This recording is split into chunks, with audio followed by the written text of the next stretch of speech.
No doubt you're familiar with kind of a traditional view of what the devil looks like. I mean, we all know red suit, pointed tail, pitchfork, surrounded by fire. I want you to describe the image that you have in your brain about what the devil really looks like, because we know that traditional view is neither biblical nor accurate, but you've probably experienced the devil at some point in your life.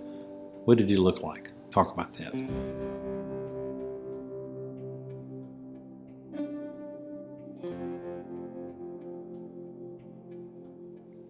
For 2 weeks now, we've been discussing times of chaos and disorder in our own life, perhaps even sin, and the way it's impacted our lives.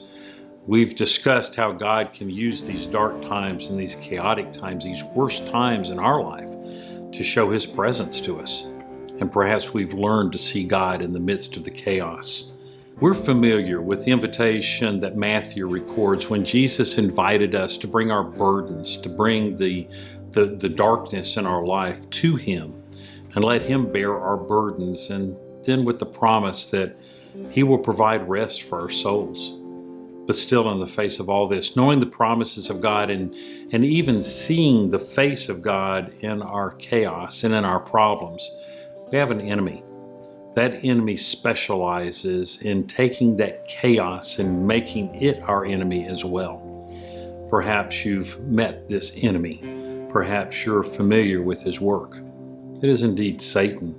He finds our chaos. He finds our trouble. He finds our weaknesses in our life to be fertile soil for his work, and it's there that he tries to disrupt our faith. We're prone to believe that if we work hard enough, if we'll develop a successful strategy, if we'll just work a little bit harder and include a line in our prayers of, God, just help us through this, that everything's going to be okay. But then we find sometimes everything's not okay. During my difficult time as a young dad and a husband, I once told a man that I respected very much that everything's going to be okay. In time, it's all going to work out. It's going to be better. He paused for a moment and he said, life really doesn't get better on its own. It just gets different. And I found that to be so true. My conclusion to all of this, things don't evolve. Things don't get better. They devolve. They get worse unless the Spirit of God is invited into the presence of the chaos, into the presence of my chaos. Over the next few weeks, we're going to discuss some practical strategies to help find the peace of God in the midst of an otherwise tumultuous sea.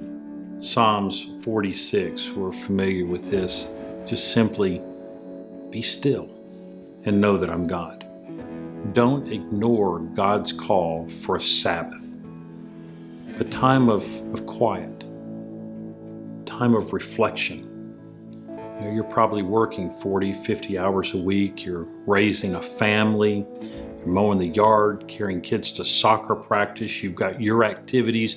Then you got to fit a little bit of TV time in there and social life. And then on top of all that, we have all the church activities. And our life is just so full.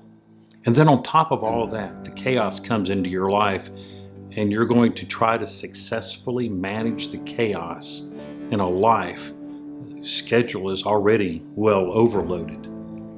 See, we were built for a Sabbath. It was one of the early commands that God gave to His people, is to honor a Sabbath in your life, a time set aside where you just sit and reflect and be still and know that I'm God. So the first strategy in dealing with chaos is really just quite simple. Don't do anything. Just sit. During the storms of my life over the past few years, when I found things got really difficult, I had to discipline myself for a time of a Sabbath. I found my Sabbath. It was every morning in a rocking chair on a back porch. There was no books. There was no TV. There was no radio. It was just silence. And I would sit there and just let my mind think.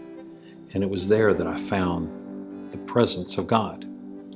I felt like Elijah, who sat in the cave waiting for God to arrive, and through tornadoes and storms and thunders, he found no presence of God at all. But then when he got quiet and got still, God came to him as a gentle whisper. See, busyness does not equal success. Satan is lying to you if you think that constant motion is progress in your life. Be still and know that I'm God. As a group, take a few minutes to go around the group and just discuss what is the greatest obstacle you find in being still. Talk about that.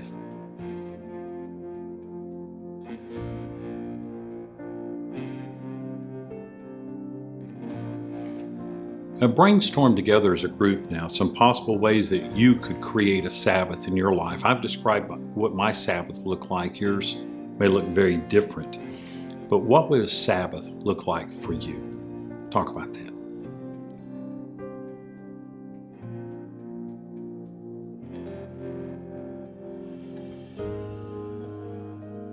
The last exercise for this week is probably going to be the more difficult one.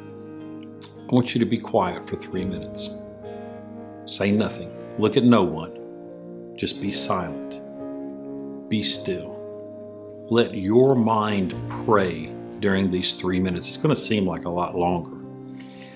But at the end of that 3-minute period, share with the group the conclusion of your stillness. Tell them the prayer of your mind, and let's pray together through this still time.